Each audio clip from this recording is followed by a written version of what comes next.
Mga kabanlag, na ito ulit ako ay nagsasaing po. Yan po. Yan po kabanlag, nagsasaing. Isa pong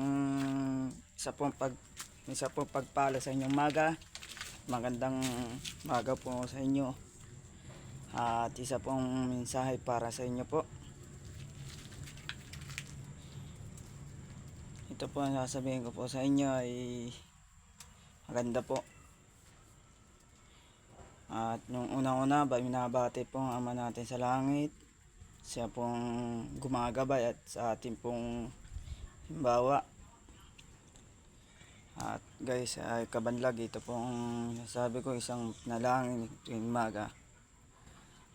Ama, salamat po sa lahat ng biyaya sa araw-araw at sa araw-araw ang tinatanggap namin na kalakasan at kaginhawaan.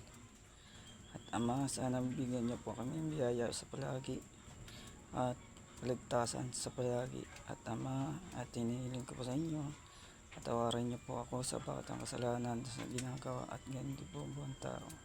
At Ama, iniiwan ko to sa pangalan ng Jesus Christ. Amen. At magandang kabanlag, at ngayon na lang po. At binabati ko po ang Ama natin. At yan po, ang ginagawa po namin, kabanlag, Yan, madilim lang kabanlag, kaya hindi kasi na makikita pa. At yan na lang po.